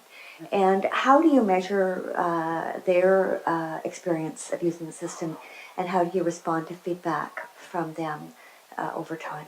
Okay. Normally it's usually by feedback from the accessibility group that works with TransLink very closely. I know that we have a liaison officer here. One of the improvements that we hope to make with the introduction of the customer experience area is to connect where we have the opportunity with other groups that are already set up so that we can inform ourselves better. I have been out to meet with different needs groups, and so that was very early in my tenure. So I haven't been out again. So how do I measure it? It's when it's raised with me, or I talk to people at this point in time. But I hope to make that more formal with the connections and the changes that we've made to the organisation. Great, and I look forward to hearing reports about what you hear and what we do to address those needs. As we have an aging population, more of us have more limitations than we ever thought we'd have to deal with. I hear So you. it's if we all know someone, or we are someone, or we will be someone who has limitations and want to use the system. So thank you. Certainly take that on. Thank you. Thank you very much. Any other questions for Vivian? All right, hearing none. Thank you very much, Vivian. Hayden.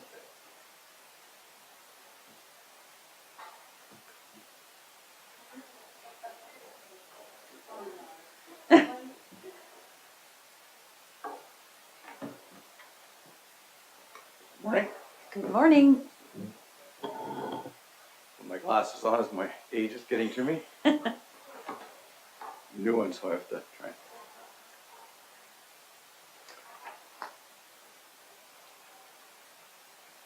I'm going to cover 4 areas this morning. Very briefly, quarterly update on Handy Dart, the expansion of our service this quarter, and just a couple recognition that I think you'll find celebrate with us. And then I'll give you a little more of a detailed presentation on our fleet and where we're going with our fleet.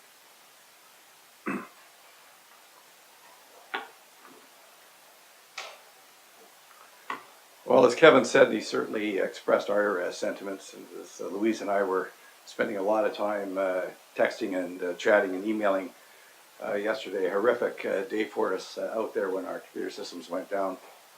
Kevin's covered most of it. Certainly a sincere apologies on our part to our customers. I think going forward, the concern for me is we don't know exactly what happened unless something is developed in the last couple of hours, but we're not sure.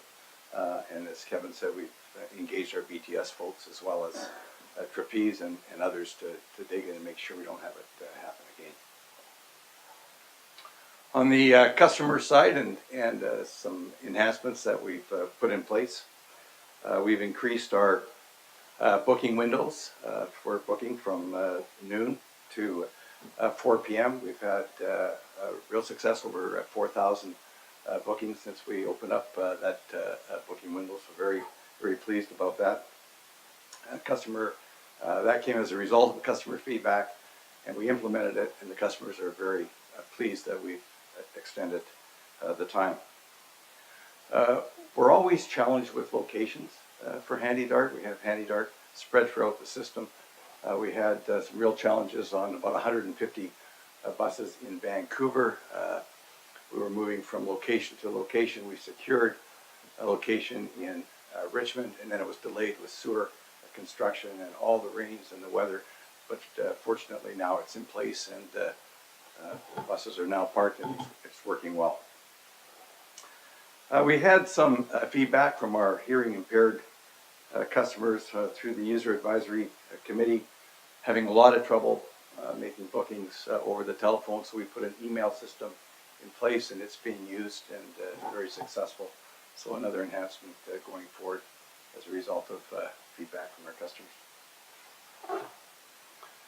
On the operations side, this is as we measure, we have a number of KPIs that we deal with. And I'll start with denials, which is a good news story. Our target for denials for the first quarter was 628. We came in at 570. We're pleased with that result. Those of you who have been on the board for a while recall me doing presentations when I would talk about 3,000 denials per month. And so when I looked at that and went through it, and I said to myself, gosh, what an improvement. I mean, it was just really, when you think of 3,000. When we come to the Handy Dart trips, not a good news story, not what I wanted to report in. I will say that we were severely challenged by the winter. This is the first quarter, a number of essential days, a number of trips that we just couldn't operate. So our numbers are down. We are using those trips and redistributing for quarter 3 and quarter 4, and so as we come up, we'll be able to pick those numbers up. Louise has informed me that June we're back up to what our target numbers. In fact, we've offered more trips than we targeted for the month of June, so we're glad to see that come back. Our taxi goal is around 8% of the service we operate. We've gone well above 8%. for the first quarter, although that's tracking back in June. Increased demand and the fact that we're able to offer increase demand and keep our denials low. Turns out that many of our demands come in the peak AM, peak PM, and we're literally at max capacity at that time. So we've been deferring the taxis to make sure that we keep our denials down.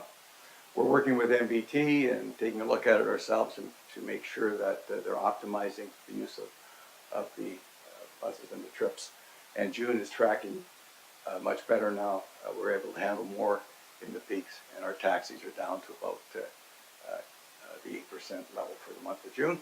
Hopefully that stays, and next time I report, it will be the same. On-time performance took a little hit there because of the weather.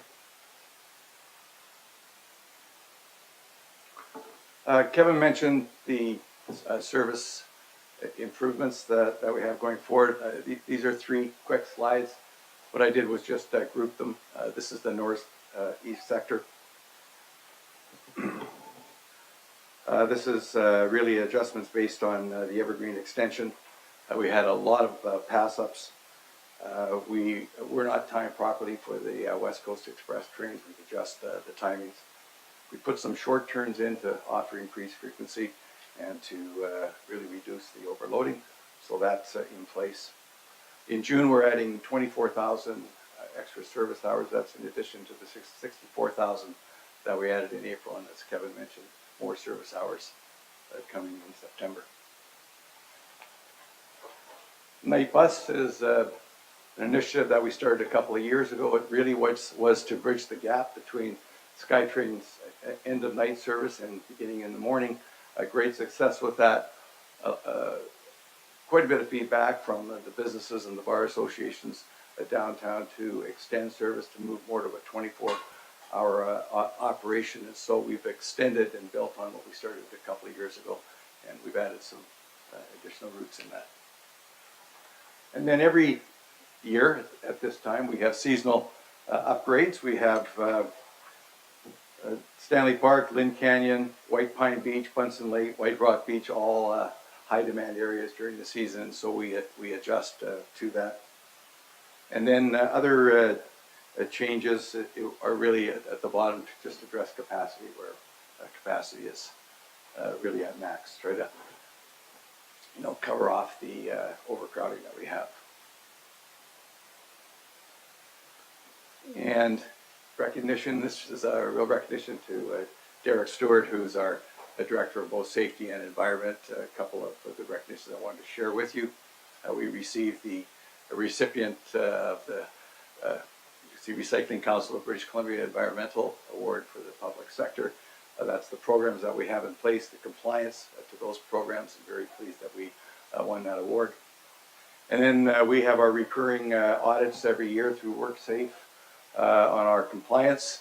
Once again, we met all the criteria, the result of which this year we received 1.2 million incentive. We have got the check. I understand it's been cashed, so very pleased to see that we stayed on track. And it's a fairly high standard, and we've made it every year so far. We put a lot of work into the program, and Derek puts a lot of effort in the safety at all our locations. So very pleased. Every year in about September, Derek's very nervous about how we're going to do, and I'm very pleased that it was successful for us.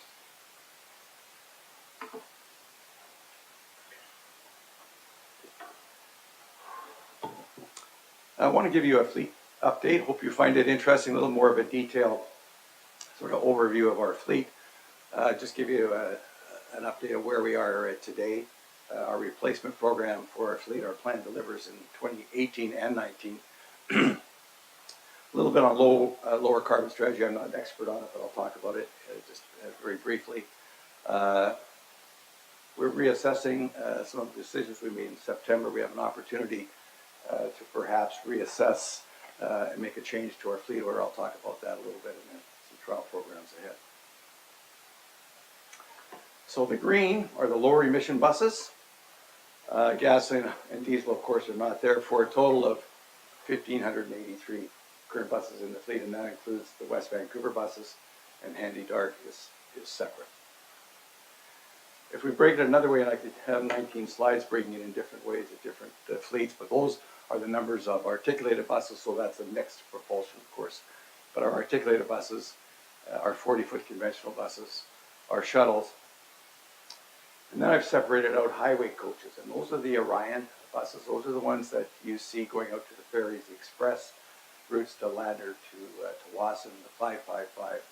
I put them there because they're coming up. They were a 2001 delivery. Their life cycle is coming to an end, and we're in the process of replacing those highway coaches. So they're diesels, but I've just separated that so you get a sense of the numbers that we're talking about. We replace buses every year. So over the years, we take delivery of, on average, 100 buses. Some years it's 50, some years it's 180 buses, but on average, it's 80 to 100 buses. And we have our replacement program every year. This year, very fortunate that we're not only doing replacement buses, but we're doing expansion purchases as well. So exciting for us that we're finally seeing some growth. So, average life cycle of a bus. These are sort of the optimum numbers. The shuttle buses, only 7 years. In fact, they're between 5 and 7 years. They're not transit buses, as you know. They're sort of regular buses that you see in hotel buses, the wear and tear on them. By the time we hit 7 years, they need to be replaced. We have both gasoline and diesel. Our conventional buses, 17 years. Because of expansion, we held over a number of our buses. We heard one of our public speakers talk about the condition of our buses, and he was probably referring to the buses that are now 19 and 20 years old. Real challenge for our maintenance folks, and we're quickly replacing those with the expansion delivery. But on average, we're 17 years. Trolley buses, we put less kilometers on trolleys. We put about 65,000 kilometers on a regular conventional bus, about 48,000 on a trolley bus. And they tell me that the electronics on the trolley bus do not wear as quickly as the conventional. So we've given that a lifespan of about 20 years.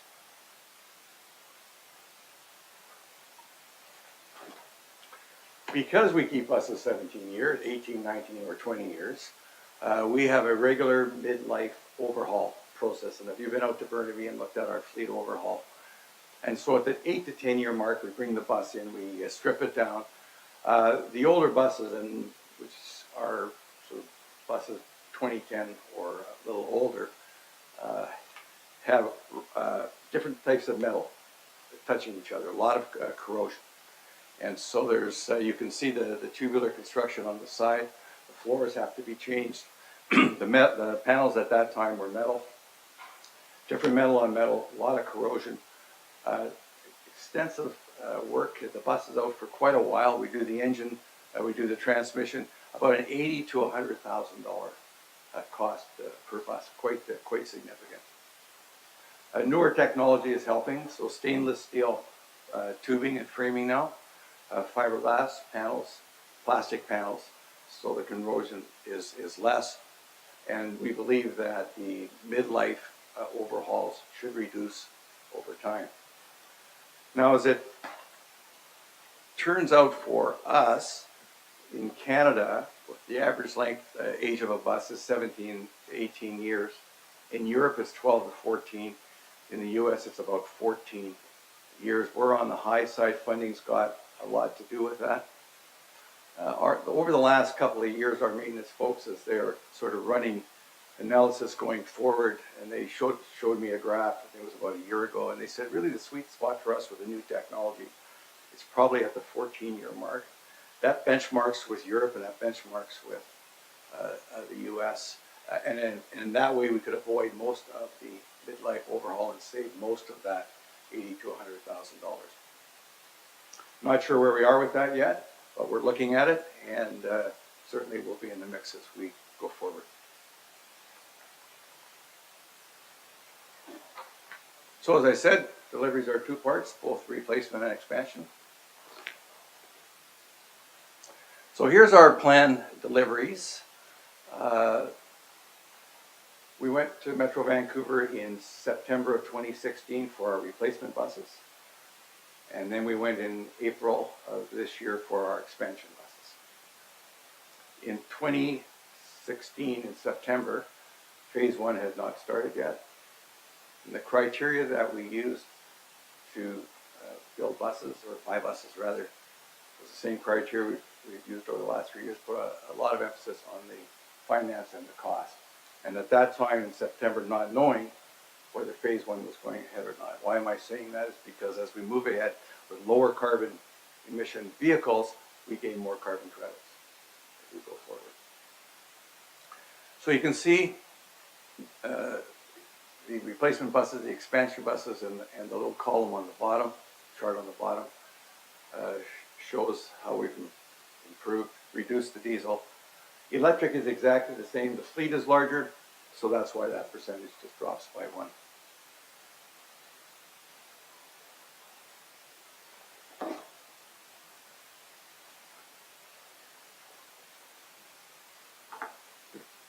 The funding in September 16 was approved, but the order takes about 8 or 9 months before we decide to put the order through. About a month ago, we had a meeting. We were told that we're just going to put the order through for the September diesels. We took a look at that and we said, a lot has changed since September. New direction from a CEO, certainly he and Kevin are very aligned on that. Phase one, possible phase two, possible phase three, lower carbon strategy. Perhaps we should do an assessment of whether we should get a diesel and have a diesel bus today that in 16 years from now we're still driving the diesel bus if we use today's model. So maybe we should take a look at that. So we did a quick high-level overview of carbon credits, life cycle, fuel savings going forward. And we looked at it and said, this warrants a deeper dive. And so we're in the process of that. It's Chris Dacre's group in finance, and Kathy and Jeff Cross and ourselves as we're looking at that. We're almost finished that study, and it could very well be that at the end of that we're going to change the order and move it to a lower carbon footprint. I'm not an expert on this, but and Jeff will help me, but so we're a fuel supplier for CNG. We compress our own fuel, so because of that we get carbon credits. Because we get carbon credits and we go the lifetime of the vehicle, that will help offset the additional cost of going to a lower emission vehicle.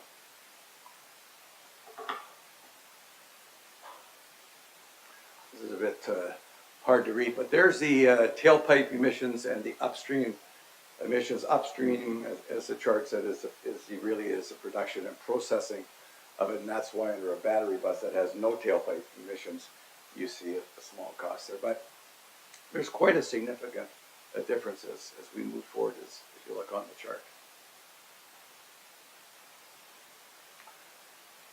So we did our reassessment, as I've mentioned. We're taking all of these into account. The purchase price is higher for hybrids, is higher for CNGs, offset by the life cycle costs and the carbon credits. And very shortly we should have a decision on what we're going to do. If we decide to go low carbon, that's what it's going to look like. And if you remember at the bottom chart, the other chart, diesel showed a reduction of 10%. This is the move to 18%. So it's quite motivating when one sees that chart, and but we have to make sure that the numbers work and that it's the right business decision to make going forward. So we should have that done quite quickly. In addition to that, and going forward, we have some opportunities for some trial programs out there. We always encourage our folks to be innovative. When we look at the technology of buses and we roll back 20 years ago and what would change in a bus in 5 years, well, maybe some emission standards, and that was about it. Now it's changing quickly like everything else in our lives. And so we have to be very innovative, and we have to look forward, and we have to get out of the box as we look forward in purchasing our buses. Customer satisfaction is certainly a factor, the feedback, amenities, and I'll talk about that in a second, and then the innovative technologies. You see on the right the BYD bus that we have on-site, fully electric trial program that they offer to us at no cost. We've had some glitches with the registration, but the bus is all serviceable. It's out this afternoon, as a matter of fact, and will be out through the weekend on service, fully electric bus going out of Vancouver and charging overnight. We're involved in the QTRIC program. That's the research arm of CUDA. There is some funding available, and we're making some good progress in bringing a trial program probably the latter part of 2018. 2 buses from Nova and 2 buses from New Flyer. The 2 buses from Nova will be rapid charge, so there'll be chargers at the end of each route, whether the route is 20 kilometers long, to a fast charge of 5-10 minutes. And then the 2 buses, which will be the overnight charge, we'll be doing that at the Vancouver Transit Center, about a 200-kilometer range. The ranges change depending whether you use air conditioning and heaters. If you turned everything off, you'd probably have 250 kilometers, but it's safe to say it's about a 200-mile range. So that's exciting. We'll have some good news clips on that. It'll be very, very interesting to see that program develop. And then double-deckers. Double-deckers we're looking at as a replacement for the highway diesel buses, and that's why I separated out the 83 highway buses for you. These are exciting. Alexander have offered to give us on a 3-month trial 2 double-decker buses to run in our system. Hopefully they will be here at the end of October, early November. We're going to try them on a few routes. We'll try them on the 5-5 hired car both. We'll try them on the BC ferries. We'll run them out to Ladner, and so it's kind of exciting. I think our customers will like them. They seat about 85. They're very, very comfortable. We've talked to BC Transit a lot about their double deckers. They tell us that it's their highest customer satisfaction bus that they have. I went out and rode it a month ago, took it from the ferry downtown, and then came back on a Friday afternoon at 4 o'clock when all the UVic students with all their luggage were coming on board, and I thought this is going to be interesting, and it all worked. I couldn't believe it, but it all worked. There was standing room and everything else, and they loaded quite quickly. The double deckers are good for longer haul routes. Of course, stopping and starting with upstairs is a bit difficult, but for the longer haul routes, going in BC Transit highly recommends them. And then fortunately, the manufacturers come out with a bus that's 13 feet 6 inches because the 14-foot ones don't fit under the tunnel. So if we decide on purchasing them, we would get obviously the 13.6. It was out at the CUDA conference. Kevin and I climbed around. It was quite a comfortable bus. The one I rode in, I think, was one of a new one. It was like riding in an aircraft seat. It had little air things. It had places to plug in your USB port. It had a reading light. It was pretty nice, very comfortable seating. I made sure I ran to the front to get the very front one at the top, so it was kind of exciting. So you'll see those hopefully in October. And then finally, another trial. A lot of feedback, of course, from customers off the BC ferries about luggage. So we decided to do a trial on one bus with a luggage rack. We initially put the luggage rack at the front of the bus. It was good, but feedback from the operators, maintenance, and the customers is it blocked up the entrance of customers back and forth. So we've now moved it to the middle. We've taken out 6 seats. Kevin asked me the other day, are you getting negative feedback about the seats being gone? Not really. We're getting feedback that they're happy that there's luggage racks and they're not sitting in the aisleways. So if this is successful, we'll put it on the 5 buses that are dedicated to the ferries. So that's it, a long presentation. Here we are. Hayden, thank you very much. Janet. So, Hayden, I just want to thank you for what I think was a really excellent and certainly comprehensive presentation.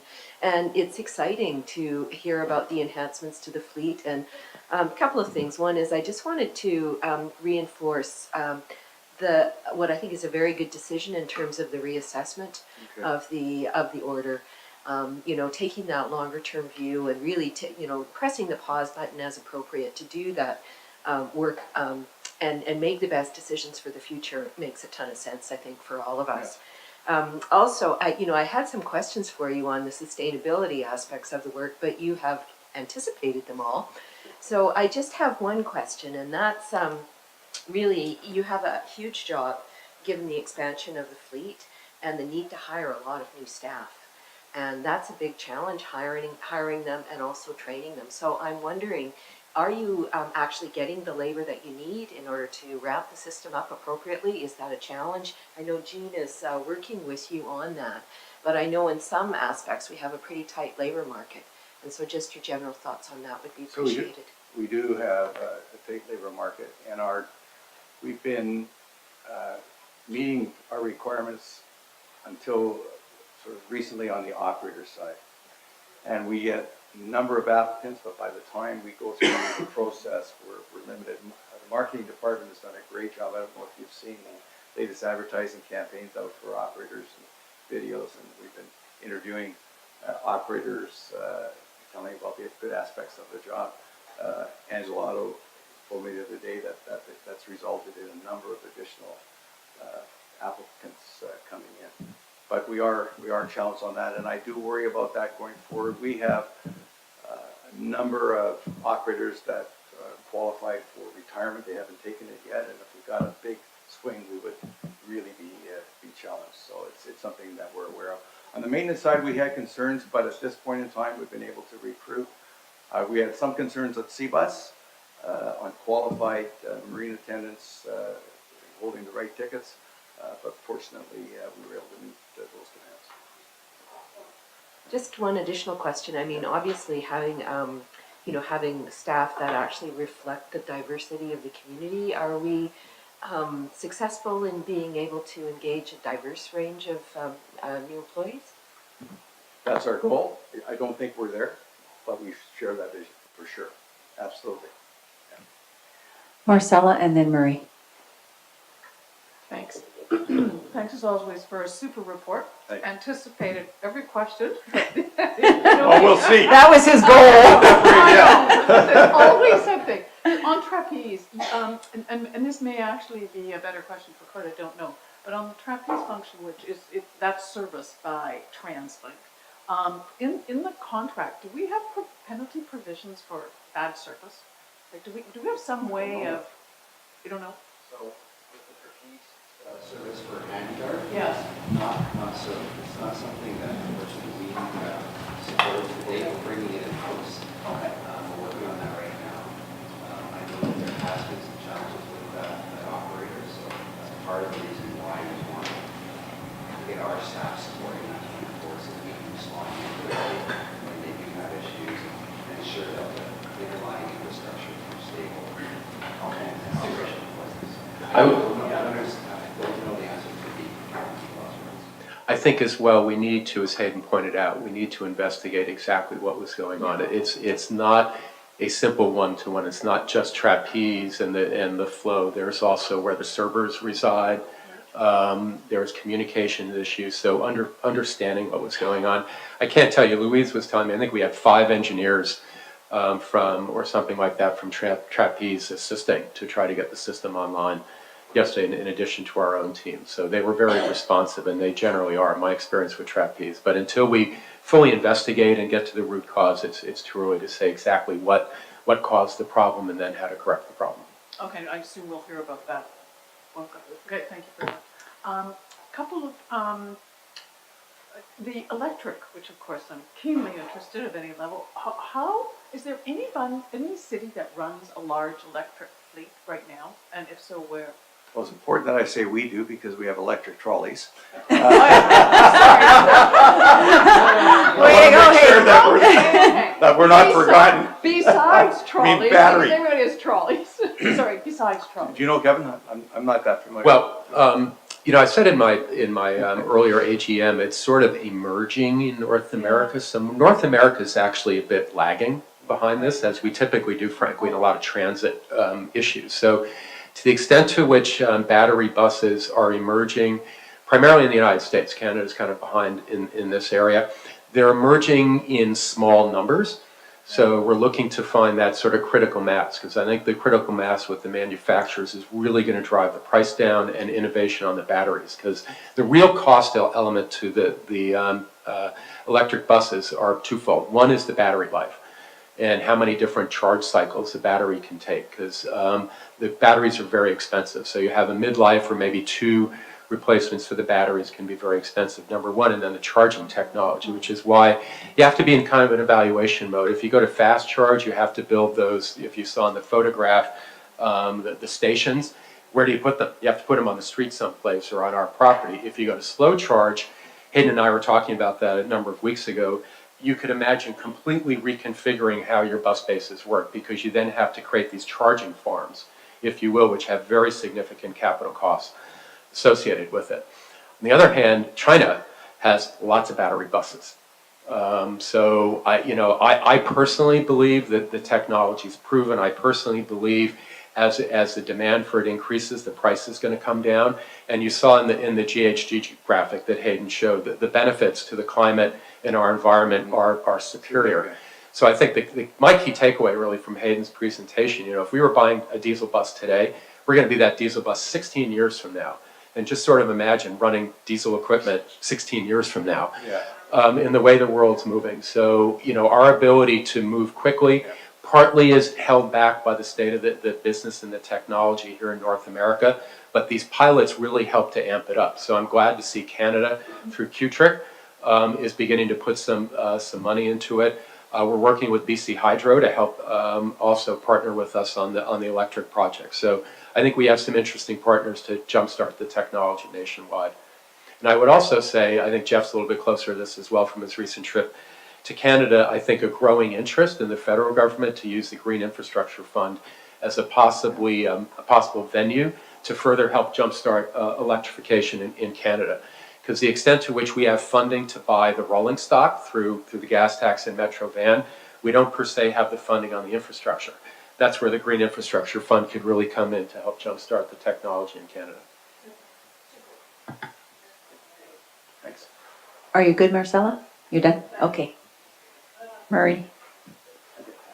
We didn't notice.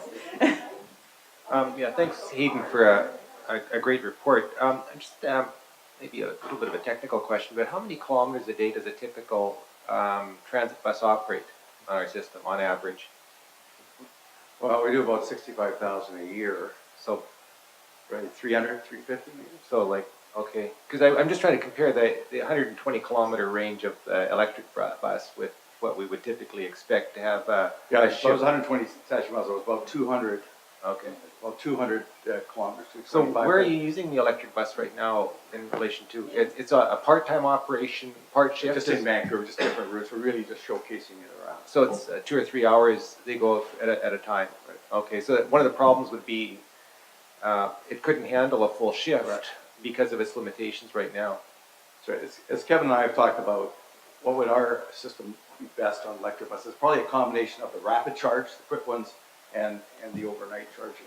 Right. But the technology today is about a 200 kilometer range. You'll see manufacturers talk about 300, but in reality, it's when you run everything, it's 200, and that is on the short side for sure.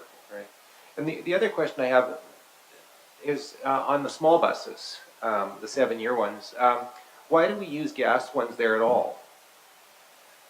The gas one was cheaper to purchase, and it actually was quite clean technology Comparatively to the diesels. And if you remember, we had a lot of, maybe it was before your time, we had a lot of problems with one of the international diesel shuttle buses. We had all kinds of fume complaints. Right. And we needed to move quickly to move those buses out, and so we were able to purchase. What we are looking at, and I didn't put it on the slide because I don't want to get into it too much without us looking at it, but there are now 30-foot, 28-foot, 31-foot transit buses that are more of a shuttle type bus of a transit that have a longer lifespan. So we're just starting to look at that. I went to a presentation last week on that. So we'll certainly look at that going forward. Right, okay, thanks. Okay, any other questions for Hayden? Hayden, thank you very much. Thank you. That was a great report. And last but not least, in this section of our agenda is Chief Lepard. Well, I've learned to read Kevin's mind a little bit, and the three messages that I'm hearing right now is we're way behind schedule, we're hungry, be brief. But your report is most important, sir. So I'll try to be brief. This slide I threw up here just because, say these slides are completely out of order for me, so I hope it'll still make sense. Is that you know that we're in the middle of an opioid crisis in North America, and then unlike the US where it's going from east to west, in Canada it's going west to east, and the epicenter has been in Vancouver and in Metro Vancouver. So all police forces are trying to be part of the solution to the problem. The province funded naloxone intranasal spray. We've issued that to all of our frontline officers, trained them all.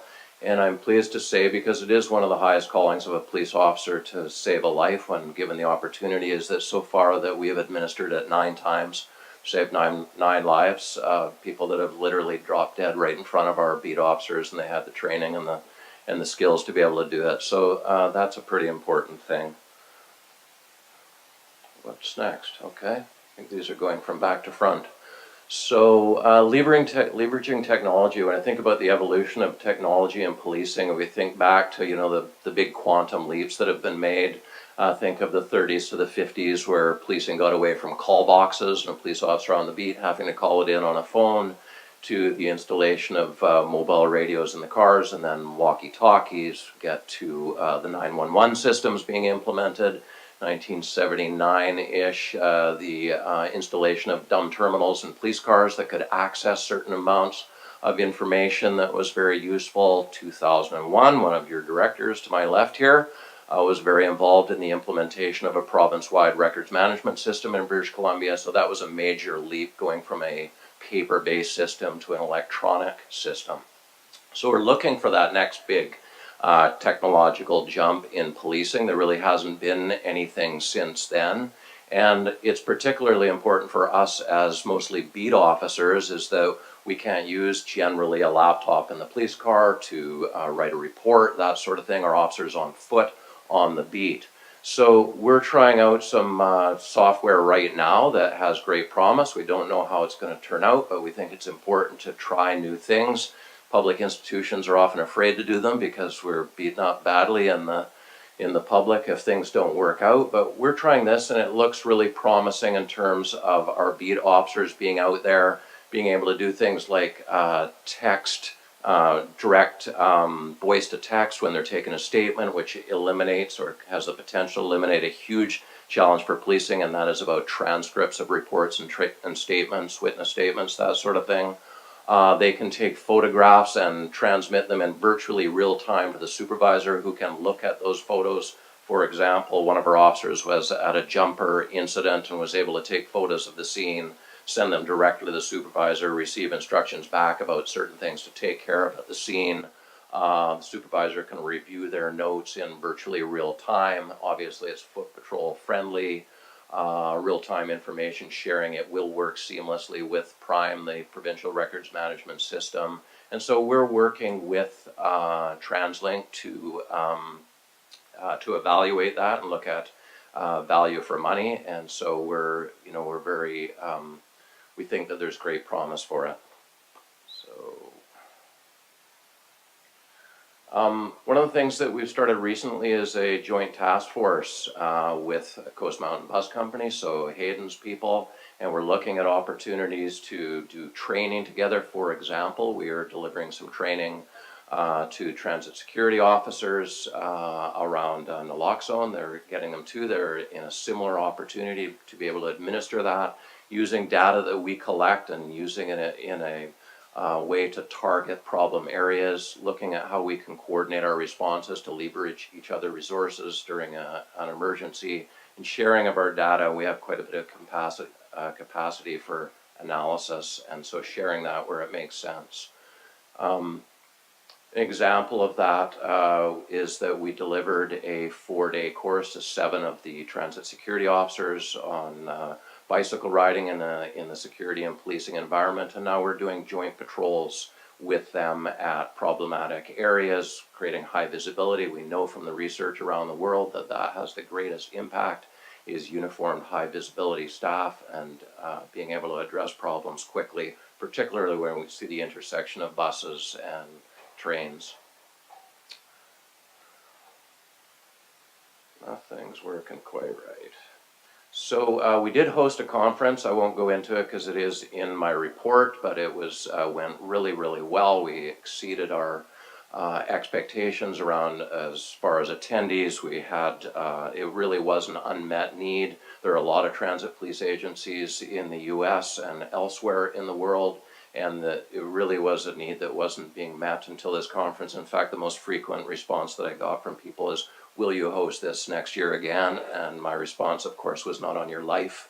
But we will support others to do it because it really was a valuable conference. And we had people from internationally there as well, and a lot of great information that was exchanged. And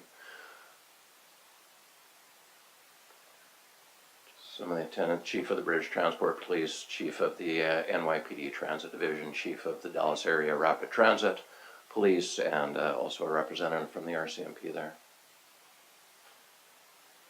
And I'll stop right there, now that I've been totally flustered by... By technology? Well, that actually wasn't the presentation I put together, but it was similar. Note to self, don't ever go out of town before your presentation. Janet, thank you. Just in reading your report, I was pretty interested to see that your safety stats have improved significantly.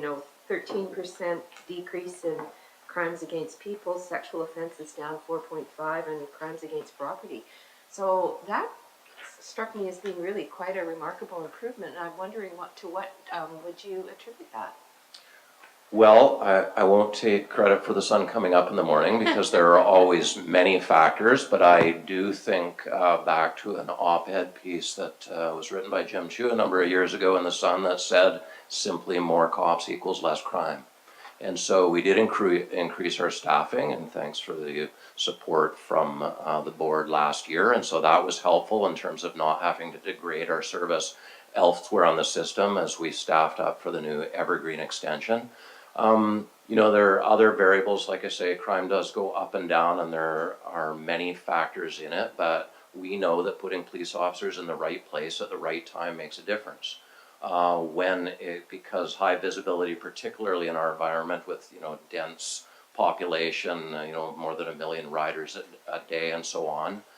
When it comes to sex offenses, that is a priority for us. That's something we've really been focusing on, both in terms of public education, focused on deterring offenders, and also improving the quality of the investigation so that we increase our solve rate, which we did by 9%, which is pretty significant over 1 year. And that means that we're holding more bad guys to account, getting conditions against them that, for example, we'll ask for a condition that they not be able to ride the transit system, or that they only be able to ride it from here to there for work or school, or something that helps us manage their risk in the community. So, like I say, lots of factors, but one of them we know is deploying our people properly at the right times, at the right places, following up relentlessly on problems, doing preventative things, which is really what we have focused our neighborhood police officers, is looking at what the underlying causes of incidents of disorder or issues with people with mental health issues or whatever it is, and saying, what can we do with those underlying problems that are generating many calls for service so that we can eliminate them. And nirvana for us is not about how many people we arrest or our activities. Is Robert Peel, the founder of modern policing, said, measure us not on how many activities we engage in, but by the absence of crime and disorder. And that's our goal. Exactly. We are very much as a beat policing unit. That's what we're there for. Make people be safe and feel safe. Thank you very much. Anne. Thank you. That's very important too. Talking about diversity in your force. Sorry. Question about diversity in your force, how you're managing that, and also how are you, it's a big issue these days with any form of police, how are you ensuring respect for others in your force? What measures are you taking to ensure respect for the customers and people they interact with? Well, that really is, it starts from the people that we're hiring. I mean, that is one of our core values, is about respect. I can tell you one of the slides that did not show up on that, but I, like the other areas of the enterprise and what this says, I'm sorry, it's not meant to be an eye chart, is focus on customer service. And so we're not only very careful with the officers we hire that they have the right attributes, and policing is well paid, we can afford to be picky about that, but we also make clear right from the very beginning, and that starts with they all meet with me. I give them an hour interactive training session on what I call getting to wow, and it is about customer service and about respect for all that they deal with. So all police agencies expect that of their staff and focus on that, and we're no different. Like I say, it starts right from the hiring and training and the values that we promote and good supervision. In terms of diversity, yes, we absolutely aim to represent the population that we serve, and so whether it's hiring for gender, we certainly look for that, and also for ethnic diversity, and so we're always focused on trying to achieve that balance. Are you good, Ann? Yeah, thank you. Okay, Sarah. Just in addition to Janet's noting about the decrease in crime rates, which is really great to see. The other part that you didn't highlight, maybe kind of because you're maybe too humble, but your report does reflect also the increase in breaches of court condition arrest, which is notably increased. Was high anyway. I think it looks high to me, and looks even better since the fare gates have been installed. And maybe you could talk a little bit more about that and the other initiatives you have around that type of. Sure. Well, it's one of the things that's really helped us, and you may have caught me on NW yesterday talking about on the Drex and Steel show, is that we know that high visibility and enforcement is important. One of the things that we've heard from certain critics is, oh, you have fare gates now, you won't need the police. Well, the research is clear that nowhere in the world has it been shown that fare gates will address crime and disorder. If that were the case, New York wouldn't have been in such a tough situation. What Bratton focused on was that we're going to focus on the low-level disorder and crimes and that sort of thing. And what did they find out, which they found out in every system in the world, is that those people that are causing the problems on the system are also the people that are breaching court conditions and wanted on warrants. And so what the gates did do, though, is help make it more obvious who the problem people are, because rather than being lost in the masses, they are drawing attention to themselves, because they're the ones that are leaping over the gates to get in, over the gates to get out, breaking the gates, getting in through the exit doors and that sort of thing. So it has made it easier for us to spot them. And so pre-gates, 2015, when we made about 590 arrests, I believe, on arrest warrants of various types, right up to the most serious of offenses, including murder. After the gates, first full year, 2016, we made over 700 arrests on people wanted on warrants. So it is a good tool for us, as is the new legislation that we worked with TransLink and the province to come up with. It's created additional provincial offenses that we're able to use as a tool. So, part of our strategy was to advocate for that improved legislation, great support from TransLink and the province, and we try to use those tools as wisely as we can. So the gates, in combination with focused police efforts, has certainly helped us. Thank you very much. Very, very impressive. Yeah. Thank you very much, Chief Lepard. And on that note, we're going to take a 10-minute break. So, I'll give you till 12:40. We're behind schedule already, but if everyone can be back in your seats for 12:40, and then we'll reconvene. And Larry, you'll be first up. Thanks.